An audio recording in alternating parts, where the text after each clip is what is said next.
शुरुआत की तो पहले पूरा परिचय दे दूं। मेरा नाम आलोक यादव है और मैं उत्तर प्रदेश की उस सीट से आया हूं जिस सीट से मुलायम सिंह आजीवन सांसद रहे, जनपद मैनपुरी, आप लोग जानते होंगे। वहां से मैं आया हूं, मैं खुद यादव हूं। मैं इसलिए खड़ा हूं आप लोगों के साथ, इसलिए खड़ा हूं चंद्रशेखर के साथ कि मेरी आवाज उठाने वाला अब अखिलेश यादव नहीं है। मेरी अगर आवाज कोई उठाता तो चंद्रशेखर आजाद है। आज आजम साहब जेल में क्यों, मेरे को कोई बता दे भाई। अखिलेश यादव ने क्या किया? 90 में जब नेताजी को जेल भेजा गया, कांग्रेस द्वारा जेल भेज दिए गए नेताजी, तो अकेले आजम साहब थे जिन्होंने पूरे उत्तर प्रदेश का चक्का जाम कर दिया था और कांग्रेस को उनको छोड़ना पड़ा।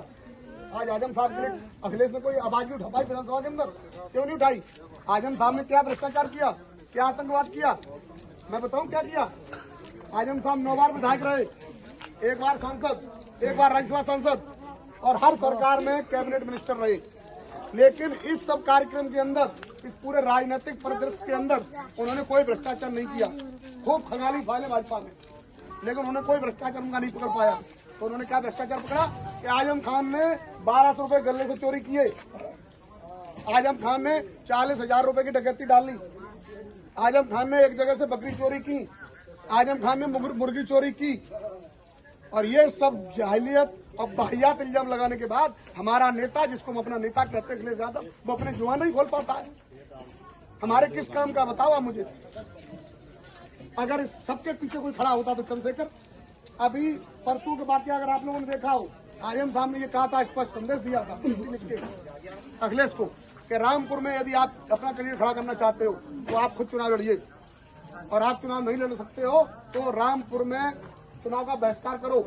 हम अपना जीवित रहते अपना अपमान नहीं देखना चाहते। रामपुर की जनता हमारे साथ है, लेकिन वो हमारे लोगों को वोट नहीं डालने देती। अगर आप इस चीज को रोक सकते हो तो आप चुनाव खुद लड़िए रामपुर से। अखिलेश यादव की हिम्मत रही रामपुर से चुनाव लड़ने की, और आजम साहब का फरमान उसने नजरअंदाज कर दिया और एक दिल्ली से उठा लाया, उसको अपना प्रत्याशी बना दिया। तो जो व्यक्ति, जिस व्यक्ति की लकीर के आगे कभी नेताजी ने लाइन नहीं खींची, उस व्यक्ति की बात को नजरअंदाज कर रहे हैं अखिलेश यादव।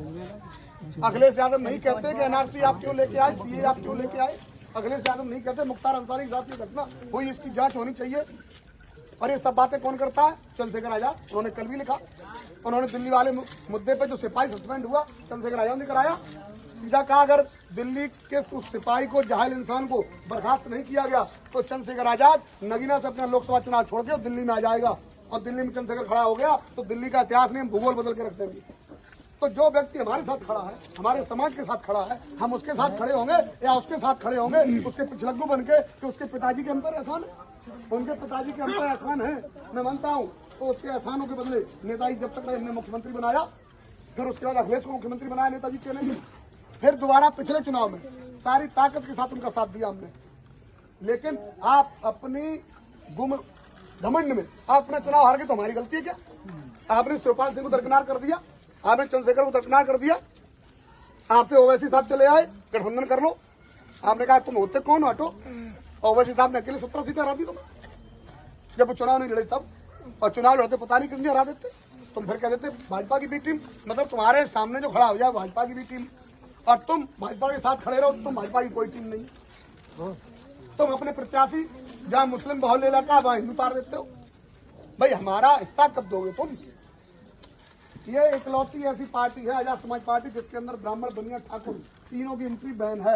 एक भी कार्यकर्ता इनका नहीं मिलेगा आपको। भैया एक बात मैं कहना चाहूँ, तुम पत्थर वोट दिया, जी जी जी जी, वो समझ जाएगी तो समझ जाएगी।